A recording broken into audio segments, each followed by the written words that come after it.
భయ్యా భయ్యా సైకిల్ మీద యా అవును భయ్యా చాలా ఇంపార్టెంట్ పని అండి please please please please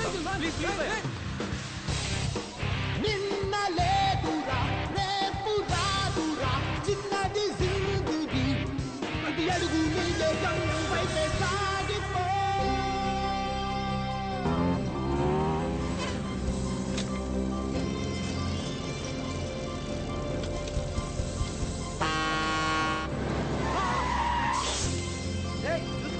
sorry అండి సారీ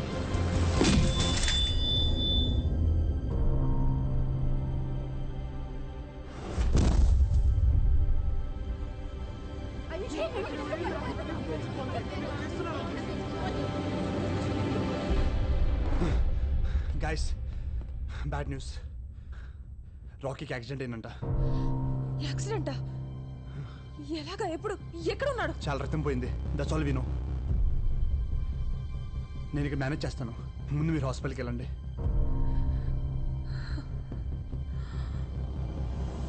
నువ్వు ఇలాగే చూస్తుండ్రా, వాడిని గొప్ప సంగీతకారుని చేసేదాకా నిద్రపో. నా మీద నాకంటే ఎక్కువ తనకే కాన్ఫిడెన్స్. క్యాన్సిల్ చేయకూడదు. నేను ఎలాగో అవలేకపోయాను.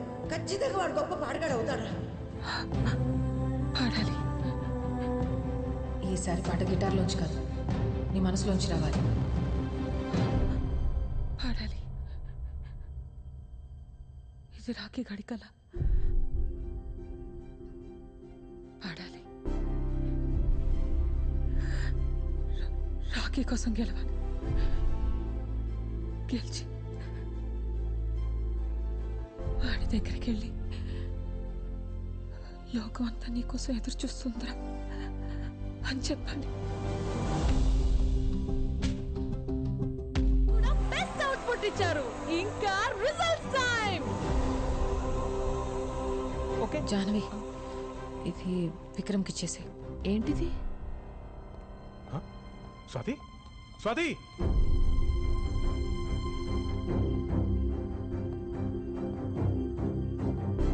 The winner is Swathi and boys.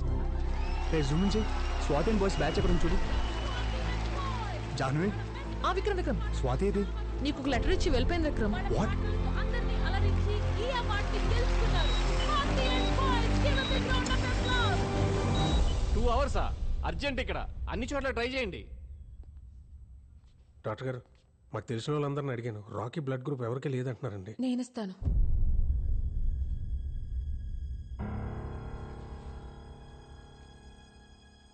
నాది రాకీది ఒకటే రక్తం.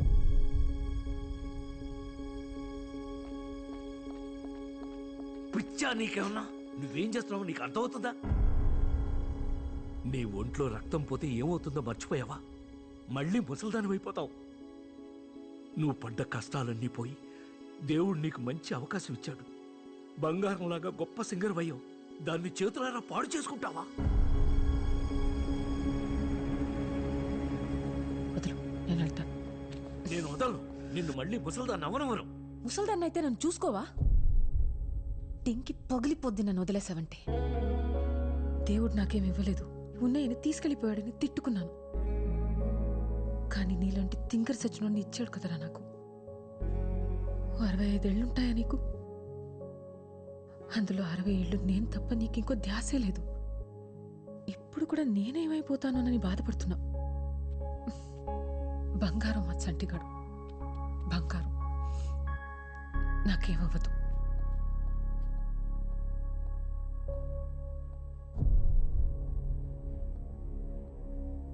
వెళ్దాం రండి. 50 ఏళ్ల క్రితం సావిత్రి అనే ఒక అమ్మాయి, 19 ఏళ్ళు ఉంటాయి, చిన్నపిల్ల. లోకం ఏంటో తెలుసుకునే లోపే పెళ్ళి అయిపోయి భర్త చనిపోయి నెలల బిడ్డని చేతిలో పట్టుకొని రోడ్డు మీద నిలబడిపోయింది. ఆవిడే చిన్నపిల్ల, ఆవిడకో చంటి బిడ్డ. ఆ బిడ్డకి సరిగ్గా ఊపిరాడేది కాదు. ఆ జబ్బు నయం చేయడానికి చేతిలో రూపాయి కూడా లేదు. పగలంతా ఆ బిడ్డని ఎత్తుకుని నడుంకి చుట్టుకుని కూలి పనులు చేసి రాత్రికి ఇంటికి వచ్చి కష్టపడిన ఆ 4 డబ్బులతోనే మందులు కొని బిడ్డకిచ్చి బోరు అని ఏడ్చేది రాత్రంతా. అలా ఎన్నో రాత్రులు. ఒకసారి బిడ్డ ఊపిరి ఆగిపోయింది. ఆ బిడ్డని గుండెలకు హత్తుకొని గుండెలు అవిసిపోయేలా ఏడ్చింది. నానే నానే నానే. ఆ తల్లి గుండె చెప్పుడు ఆ బిడ్డకి వినపడిందో ఏమో. వాడి గుండె మళ్ళీ కొట్టుకోవడం మొదలైంది. రాఖీకి రక్తం ఇవ్వాలి, టైం అవుతుంది. పర్లేదు, నువ్వు నీ కొడుకుని చూసుకున్నది గొప్పగా కాకపోయినా నా కొడుకు నేను ఏదో దయచేసి ఇక్కడి నుంచి వెళ్ళిపో. మళ్ళీ నా తల్లి సావిత్రి పడ్డ కష్టాలు ఈ స్వాతి కొద్దు వద్దు. నీ ఇష్టం వచ్చినట్టు బతుకు. నీకోసం నువ్వు బతుకమ్మా, నీకోసం నువ్వు బతుకు, నీకోసం నువ్వు బతుకమ్మా. నువ్వు పుట్టగానే నిన్ను పట్టుకుంటే ఇలాగే పట్టుకున్నావు. ఒక్కసారిగా నా లోకమంతా నీ గుప్పిట్లోనే ఉన్నట్టు అనిపించింది. నీ బోసి నవ్వు చూసి ఎందుకే కదా బతికున్నాను అనిపించింది. అప్పటిదాకా పడ్డ కష్టాలన్నీ మర్చిపోయాను. నాకు వయసు ఎప్పుడైపోయిందో కూడా తెలియలేదురా నాన్న. మళ్ళీ ఇప్పుడు ఆ మోకాళ్ళ నొప్పులతో ముసల్దానిలా బతకడం కొంచెం కష్టమే. కానీ మళ్ళీ నీకు అమ్మనవుతున్నానన్న ఆనందం ముందు ఏం పోయినా లెక్క అనిపించట్లేదురా. నా కొడుకు నాతో లేనప్పుడు నా జీవితం ఎంత బాగుంటే ఏంటి ఇప్పుడు? నా మనవడికి ఇలా ఉన్నప్పుడు నా దారి నేను చూసుకోగలనా? అమ్మని రా, నేను అమ్మని రా నాన్న, అమ్మని.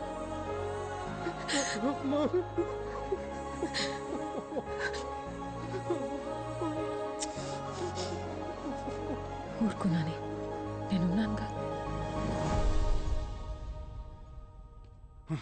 ఎక్స్క్యూజ్ మీ, పేషెంట్ పేరు రాకీ, పూర్తి పేరు తెలీదు, యాక్సిడెంట్ కేసు, ఒకసారి చూడరా.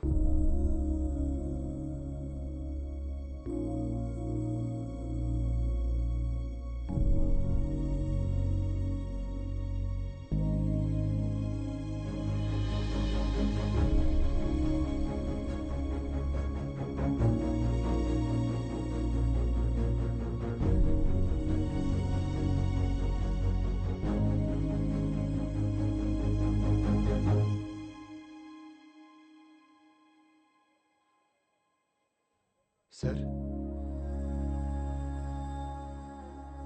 వెళ్ళిపోయింది.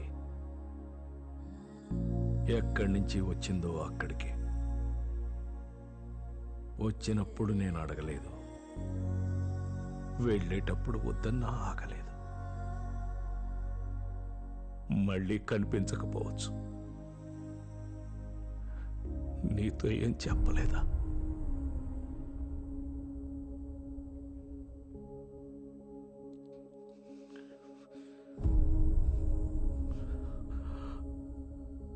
విక్రమ్, క్షమించబ్బాయి. ఆశ పెట్టి వెళ్ళిపోతున్నా. ఎందుకని అడక్కు, చెప్పలేను. ఎక్కడికి అని కూడా ఆలోచించుకు. తిరిగి రాలేను. నా కోసం వెతకొద్దబ్బాయి. ఇది మన పరిచయంలో నేను అడుగుతున్న మొదటి కోరిక. నా కోసం నీ జీవితాన్ని ఒంటరిగా చేసుకోకు. ఇది నా రెండో కోరిక. ఇంకేం అడగను. నేను నా జీవితంలో ఒక చోట కోల్పోయింది ఇంకో చోట దొరికిందనుకున్నా. ఈ కొద్ది రోజుల మన పరిచయానికి ఏ పేరు పెట్టొద్దు. ఇదొక అందమైన అనుభవం, అంతే. ఎప్పుడైనా నేను గుర్తొస్తే మాత్రం చిన్న నవ్వు రావాలి నీకు. నువ్వు నవ్వితే చాలా బాగుంటావు. నాకిష్టం. ఇట్లు నీ స్వాతి.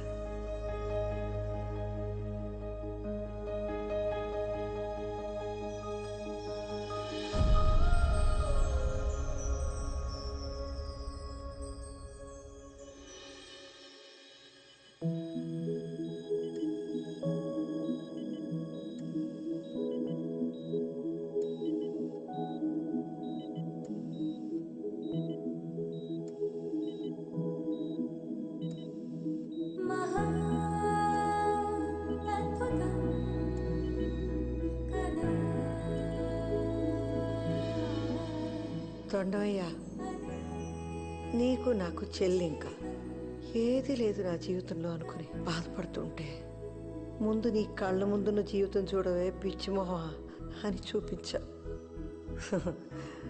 లేని దానికోసం ఆరాటపడి నా చుట్టూ ఎంత అందమైన లోకం ఉందో చూడలేకపోయాను. నేను ఎన్ని మాట్లాడినాను, అయినా నువ్వు నాకు మంచి చేశావు. మా చంటిగాడిలాగే థ్యాంక్స్.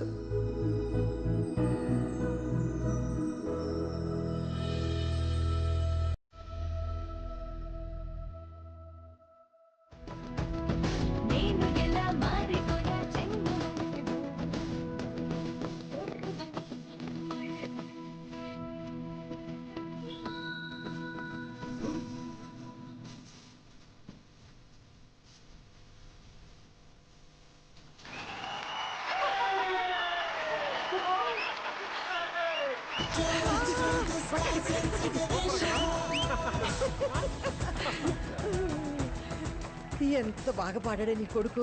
ఇంటికి వెళ్ళగానే దిష్టి తీయించాలి. నా కొడుకు కంటే ముందు మీ మనవడత్తయ్య, అందుకే అంత బాగా పాడాడు. నాకన్నా బాగా పాడాడులే. మీకంటే బాగా అంటే నేను ఒప్పుకోను. డాడీ, ఈ అత్త కోడల డ్రామా నేను అసలు చూడలేకపోతున్నా. ముందే బెటర్ కదా.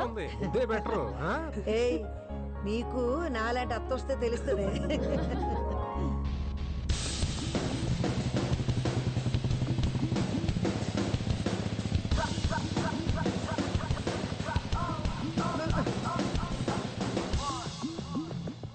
మళ్ళీ వేసుకొచ్చావేంట్రా ఆ పిట్టలతో వేషం? ఒరేయ్, బండి మీద నుంచి పడి కాళ్ళెర కొట్టుకుంటే గానీ అర్థం కాదు నీకు.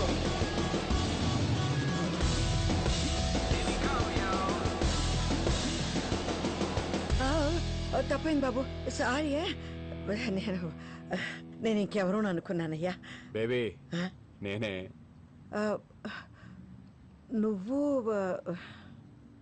వేరుశనకాయలు ఇస్తే చెప్తా. చంటి, ఇదేంటి ఇలా ఎలా అయ్యావురా నువ్వు? చెప్పరా.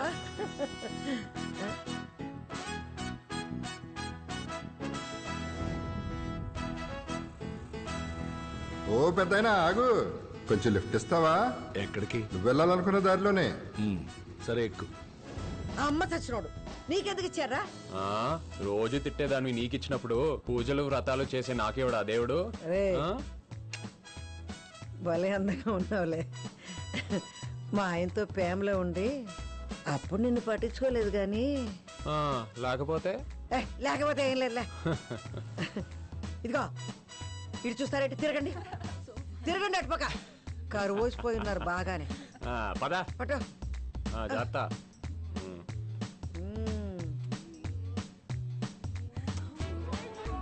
Bye babes. హెల్మెట్ పెట్టుకో, చూసింది చాలు, చంపేస్తా. జాగ్రత్త. చాలు చాలే చూసింది, ఇంటికి పదా. ఇంటికి ఎవడ వెళ్తాడు? బండి ట్యాంక్ ఫుల్, క్యాంటీన్ లోని డబ్బులు కూడా తెచ్చేసా. ఇంకా మన ఇద్దరం దేశం మొత్తం తిరగడమే. అంత మిడిచిపడిపోకురో. దారిలో పొరపాటున యాక్సిడెంట్ అయిందనుకో, మళ్ళీ నీ ముసలాడు అవతారం వచ్చేస్తుంది. అయ్యో అవును కదా, మర్చిపోయా. స్లోగానే వెళ్దాం. చచ్చినోడా, ఎందుకు కొడుతున్నావు?